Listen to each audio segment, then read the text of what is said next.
United states of America की army ने yet again prove कर दिया है कि क्यों वो ग्लोबली कमांड करती है सारी डिफेंस फोर्सेस को। तो एक रीसेंट इन्वेस्टमेंट के चलते अमेरिका ने डेवलप किया है एक ऐसा काउंटर ड्रोन मैकेनिज्म जो कि पोटेंशियल रखता है जितने भी मैकेनिज्म्स हैं ड्रोन्स को एक तरीके से न्यूट्रलाइज करने के लिए, डिस्कार्ड करने के लिए, एलिमिनेट करने के लिए, उन सबको। और ये काफी ही कॉस्ट एफिशिएंट मैकेनिज्म है। और इसी मैकेनिज्म को आज हम लेट्स क्रैक यूपीएससी सीएससी के माध्यम से समझेंगे कि एक्चुअल में ये जो डेवलपमेंट है वो क्या है, क्योंकि आर्टिफिशियल इंटेलिजेंस एक ऐसी एस्पेक्ट है जो यहाँ पे इंटीग्रेट की है। और पेंटागन जो कि यूएस डिफेंस फोर्सेस का नाम है वो हेविली इन्वेस्ट कर रहा है इस लीथल वेपन में। इस वेपन को लीथल क्यों बोल रहे हैं और क्यों ये इतना पोटेंशियल रखता है वो आज हम कॉम्प्रिहेंसिवली समझेंगे within a span of 10 minutes. And we'll understand कि क्या जो इम्प्लीकेशंस हैं वो बेसिकली आ सकती हैं। कुछ एथिकल कंसिडरेशंस भी हैं जो हम डिस्कस करेंगे, क्योंकि जब भी हम आर्टिफिशियल इंटेलिजेंस को इंटीग्रेट करने की बात करते हैं तो बहुत इंपॉर्टेंट हो जाता है कि जो नॉन ह्यूमनाइजिंग फैक्टर है, जो एक ह्यूमन की एब्सेंस है, वो कैसे फिल होगी, उस वॉइड के बारे में भी हम बात करेंगे। तो आपको करना बस यही है कि सेशन के अंत तक बने रहना है, जिससे कि ये जो पूरा डेवलपमेंट है यूनाइटेड स्टेट्स ऑफ अमेरिका की आर्मी की एस्पेक्ट में वो हम समझ पाए। अब ये हमारे लिए इंपॉर्टेंट सोर्स ऑफ डिस्कशन इसीलिए भी है क्योंकि हमारे जो डिफेंस टाइज हैं वो भी स्ट्रेंथन हो सकते हैं post election of Donald Trump. इसी की वजह से आज हम इस सेशन में ये जो पूरा एम्बिट है वो अच्छे से समझेंगे, क्योंकि आर्टिफिशियल इंटेलिजेंस जो है वो हमारी कंट्री में भी काफी ज्यादा कॉम्प्रिहेंसिवली स्टडी की जा रही है, इंटीग्रेट की जा रही है और इंप्लीमेंट भी की जा रही है। तो अब बिना किसी देरी के सेशन की शुरुआत करते हैं और समझते हैं कि एक्चुअल में जो न्यूज है वो किस बारे में है। तो अगर हम न्यूज को डिस्कस करें और जाने कि ये जो पूरा एम्बिट ऑफ डिस्कशन है वो चालू कैसे हुआ, तो फर्स्ट पोस्ट के अकॉर्डिंग एक रीसेंट आर्टिकल पब्लिश हुआ जिसमें यूएस मिलिट्री जो है उसमें लिखा गया था कि US military is planning to use AI powered machine guns to counter drone attacks. अब आप देखेंगे जो भी मिडिल ईस्ट में टेंशन चल रही हैं एंड रशिया यूक्रेन में स्पेसिफिकली जो हम कहेंगे कि बहुत ज्यादा अटैक्स और काउंटर अटैक्स हुए हैं, वो किसके वाया हुए हैं, तो वो ड्रोन्स के वाया हुए हैं। अगर हम देखें तो ड्रोन एक ऐसी मोडालिटी का वेपन है जो कि बहुत छोटा होता है एंड जो डिस्ट्रक्शन कॉज करने का पोटेंशियल है वो काफी हैवी है, जो कि हम क्लियरली रशिया यूक्रेन के केस में ऑलरेडी देख चुके हैं। इस सब के चलते जितनी भी डिफेंस फोर्सेस हैं वो ऐसे मैकेनिज्म्स डेवलप कर रही हैं जिससे कि वो ट्रैक कर पाएं और ये जितने भी ड्रोन टाइप के एम्युनिशंस आर्म्स प्रेजेंट हैं जो कि छोटे होकर भी काफी ज्यादा लीथल डैमेज क्रिएट करने का पोटेंशियल रखते हैं, उनको एलिमिनेट कैसे किया जा सकता है, उनको काउंटर कैसे किया जा सकता है, बेसिकली उस पर काम करने के लिए जितनी भी फोर्सेस है वो सोच रही हैं। एंड इसी बीच एक बहुत ही मेजर इवेंट हुआ जिसका नाम है T Rex. T Rex is not the dinosaur here but T Rex refers to the technological readiness experimentation event. इसी इवेंट में बेसिकली जो प्रोटोटाइप था वो इस मशीन गन का दिखाया गया एंड बताया गया कि कैसे ये पोटेंशियली बहुत ही ज़्यादा कॉस्ट इफेक्टिव ऑल्टरनेटिव भी है और बहुत ही ज़्यादा इंपॉर्टेंट भी है हमारी यूएस डिफेंस फोर्सेस के लिए। एंड सिंस इसमें आर्टिफिशियल इंटेलिजेंस इंटीग्रेट की जा रही है इसीलिए इसमें ऑटोमेशन का पोटेंशियल भी है, जिसके चलते ये एक काफ़ी ज़्यादा इंटरेस्टिंग और काफ़ी ज़्यादा आई कैचिंग चीज़ बन गई जिसमें पेंटागन ने सोचा कि इन्वेस्टमेंट किया जा सकता है। आगे बढ़ते हैं और जानते हैं कि ये एक्चुअल में टेक्नोलॉजी कैसे डेवलप हुई और इसका नाम क्या है। तो अगर हम नाम के बारे में डिस्कस करें तो नाम जो है इस टेक्नोलॉजी का, इस मशीन गन का, वो है बुलफ्रॉग, जो कि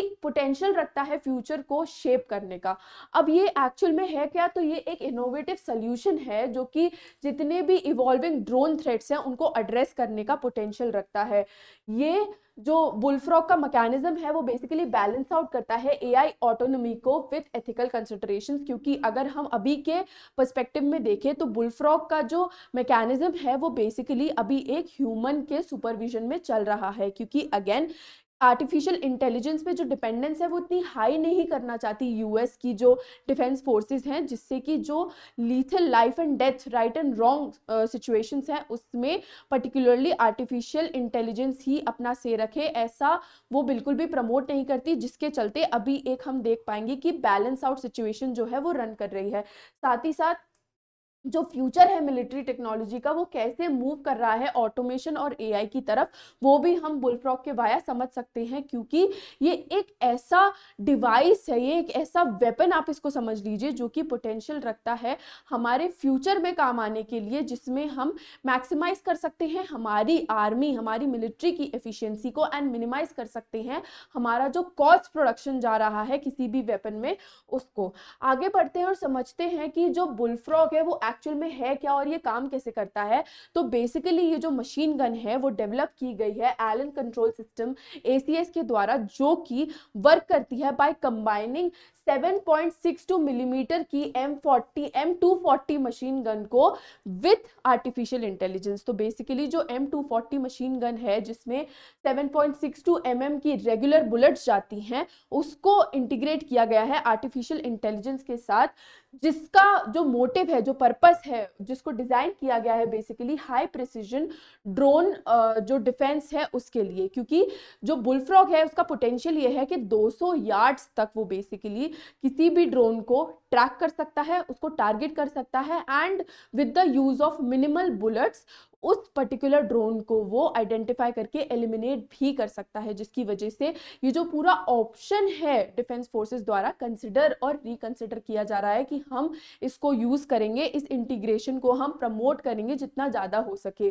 तो बेसिकली जैसे मैंने आपको बताया कि इसमें इसकी फंक्शनिंग कैसी होती है, तो एआई ट्रैक करता है, टारगेट करता है और ऑटोनॉमसली जो है वो एलिमिनेट कर देता है ड्रोन को। अभी फिलहाल ह्यूमन ऑपरेटर की जरूरत पड़ रही है फायरिंग को अप्रूव करने के लिए, लेकिन ये इन नियर फ्यूचर ऑटोमेटेड भी किया जा सकता है, क्योंकि हमारे पास आर्टिफिशियल इंटेलिजेंस का इंटीग्रेशन जो है वो इसमें एक्टिवली चल रहा है। जो एक्यूरेसी और रेंज है वो बेसिकली काफी हाई है, एंड अप टू 200 यार्ड्स ये टारगेट कर सकता है, जिसके चलते हम देख पाएंगे कि जितने भी एक्सपेंसिव मोडालिटीज अभी चल रहे हैं in terms of having a counter mechanism for drones and missiles, उन सब में काफी ज्यादा एफिशिएंट और कॉस्ट इफेक्टिव है बुलफ्रॉग।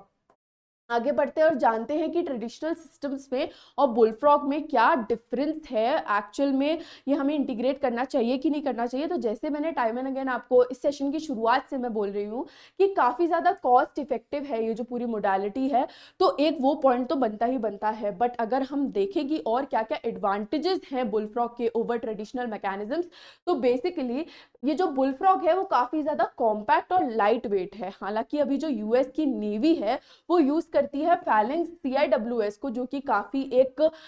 हैवी ऐसा मैकेनिज्म है जो कि मिसाइल्स को ट्रैक करता है एंड शिप्स पे बेसिकली पुट अप होता है। बट वहीं पे अगर हम बात करें बुलफ्रॉग की, तो ये काफी कॉम्पैक्ट और लाइट वेट है, जिसके चलते ये किसी भी आर्मी के व्हीकल पर उसको इंटीग्रेट किया जा सकता है, रखा जा सकता है, काफी ज्यादा मूवेबल है, एंड अगेन क्योंकि प्रिसाइज है तो जो भी हमारे एडवांटेजेस हैं वो काफी ज्यादा फोल्ड्स बढ़ जाते हैं।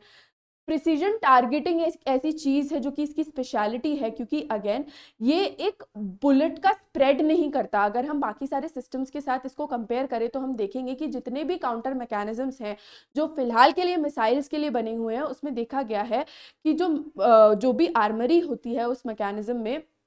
वो फैसिलिटेट करती है एक रेन ऑफ बुलेट्स को। काफी ज्यादा जो बुलेट्स होती हैं वो काफी मात्रा में फायर की जाती हैं, उनमें से एक आध जा करके उस मिसाइल को लग जाती है, जिससे उस मिसाइल का जो इम्पैक्ट है वो खत्म हो जाता है, या फिर उस पर्टिकुलर मिसाइल को एलिमिनेट करने की बात की जा सकती है कि हमने उसको अपनी लाइन ऑफ साइट से हटा दिया, जिसकी वजह से जो खतरा था वो खत्म हो गया। लेकिन अगर हम बुलफ्रॉग की बात करें तो बुलफ्रॉग के केस में ये जो नंबर ऑफ यूजेज है बुलेट्स का वो बहुत कम हो जाता है। उसके बाद रेगुलर बुलेट्स का यूज है तो काफी इकोनॉमिकल प्रोसेस भी हो जाती है। देन अगेन क्योंकि प्रिसीजन टारगेटिंग है, यानी कि 200 यार्ड्स के भीतर भीतर कोई भी ड्रोन आता है तो वो उसको टारगेट इतना प्रिसाइजली करता है कि कम से कम बुलेट्स के यूज में जो है ये पर्टिकुलर टारगेट को न्यूट्रलाइज कर देता है। फिर ऑटोनॉमी का पोटेंशियल है जो कि ट्रेडिशनल जो हमारे वेपन सिस्टम्स हैं उसमें एग्जिस्ट नहीं करता। उनको ह्यूमन का इंटीग्रेशन का जरूरत है ही, ह्यूमन की फैसिलिटेशन की जरूरत है ही।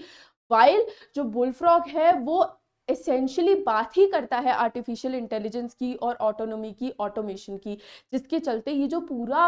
एम्बिट हो जाता है इस पूरे डिस्कशन का, वो इतना इंपॉर्टेंट हो जाता है कि कैसे even in terms of defence forces हम आर्टिफिशियल इंटेलिजेंस और ऑटोमेशन की तरफ मूव कर रहे हैं, जिससे कि काफ़ी सारे एडवांटेजेस हैं, जिसमें से एक सबसे बड़ा एडवांटेज जो है वो ये है कि जो ह्यूमन की लाइफ है उसकी वैल्यू काफ़ी फोल्ड्स बढ़ जाती है अगर हम स्पेसिफिकली डिफेंस फोर्सेस के बारे में बात करें तो, जिसके चलते ये जो पूरा एक केस है, ये जो पूरा एक सेशन है, वो कंसिडर किया जाता है कि हम ह्यूमन ग्राउंड्स पे भी कंसिडर कर रहे हैं। बट अगेन क्योंकि अभी ये बहुत ही पायलट फेज में है, इसीलिए कुछ कहा नहीं जा सकता, क्योंकि एथिकल कंसिडरेशन जो है वो भी हमें काफ़ी ज़्यादा ध्यान में रखने की ज़रूरत है इस पूरे कोर्स ऑफ डिस्कशन में, क्योंकि जो मेकिंग लाइफ और डेथ डिसीजन है वो मशीन्स पर फिलहाल के लिए नहीं छोड़ा जा सकता। हमने काफ़ी सारी मूवीज़ भी देखी हैं जो इस पर्टिकुलर चीज़ को एड्रेस करती हैं कि हमारी मशीन डिपेंडेंस ऑल्दो काफ़ी ज़्यादा बढ़ चुकी है, बट स्टिल हमको पूरी तरीके से उस पर डिपेंडेंट नहीं रहना चाहिए, जिसके चलते जो ये लाइफ और डेथ डिसीजन है उसके बारे में भी सोचा विचारी की जा रही है। क्योंकि अभी अगर हम देखें तो ह्यूमन फैसिलिटेशन से ये मशीन बेसिकली चलाई जा रही है, जैसा कि मैंने ऑलरेडी बोला कि करंट जो है वो human in the loop policy है, जिसके चलते आर्टिफिशियल इंटेलिजेंस पे काफ़ी ज़्यादा कंसिडरेशन नहीं दी जा रही है। बट क्योंकि पोटेंशियल है फुल ऑटोनॉमी का, इसीलिए ये काफ़ी ज़्यादा इंपॉर्टेंट और काफ़ी ज़्यादा कॉस्ट इफेक्टिव ऑप्शन बन जाता है हमारे लिए, यूनाइटेड स्टेट्स ऑफ अमेरिका के लिए एक काउंटर मैकेनिज्म होने के डेवलपमेंट की एस्पेक्ट में, जिसके चलते आज हमने ये इस सेशन में डिस्कस किया। तो क्या आपको लगता है कि इंडिया के पास भी एक ऐसा मैकेनिज्म होना चाहिए? अगर आपको लगता है तो कमेंट सेक्शन में ज़रूर बताएं, एंड अगर आपको ये सेशन अच्छा लगा तो please do like, share, comment and subscribe to our channel let's crack UPSC CSE। With this is me Nandini, your educator for the day, signing off. Thank you so very much for watching.